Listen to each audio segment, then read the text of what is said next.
ገንዘብ ላንተ ምንድነው? በጣም የሚገርም ጥያቄ ነው። ስለ ገንዘብ በየጊዜው የሚገባኝ ነገር ይለያያል። ገንዘብ አንዱ የትጋትህ ተቀማጭ ነው ያስባለሁ። ምን ማለት ነው? ለምሳሌ አሁን ዛሬ የምትኖረው ትላንት የተጋኸውን ተቀማጭ እየመነዘርክ ነው። ወረቀቱን አይደለም። ትላንት ምን ያህል ተግተሃል፣ ትላንት ምን ያህል እንቅልፍህን አጥተሃል፣ ትላንት ምን ያህል ቅን ነበርክ፣ ትላንት ምን ያህል አገልግለሃል። ያንን በየመንገድ ዛሬ እንደ ገንዘብ ትመነዝረዋል።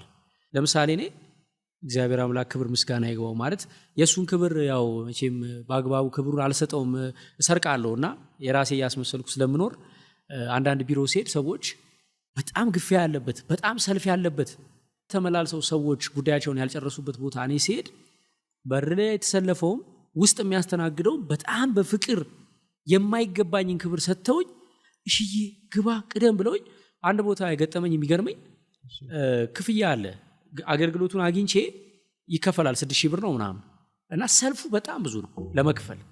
ከዛ ክፍያ ሂሳብ ላይ ቁጭ ያለው ሰውዬ ጠራኝ። ና እሸቱ ና አለኝና አንተ ሄደ በጣም ብዙ ስራ አለብህ እዚህ መቆም የለብህም ሄደ የኛን ስራ ስለሆነ የምሰራው ምንድነው ኬዙ አምጣ አለኝ። አየው። ከዛ እኔ ካሽ አልያዝኩም በሞባይል ባንኪንግ ይቻላል ስለው ችግር የለም እኔ ከፍልልሃለሁ ታስገባልኛለህ ብሎ አካውንቱን በብጣሽ ወረቀት ጽፎ ሰጥቶኝ ከፈለው ማለት ነው 6000 ብር። በቃ ሂድ አለኝ። ሂድ እዚህ እንዳትቆም አንተ።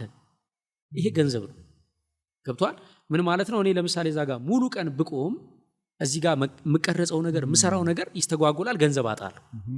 ስለዚህ በየሄድክበት የምታገኘው ላይክ ትላንት ያገለገልከው ትላንት ያወጣኸው ትላንት ኢንቨስት ያደረግከው የተከማቸ ትጋት ነው ማለት ነው ለኔ የዛሬው ገንዘብ ማለት ነው።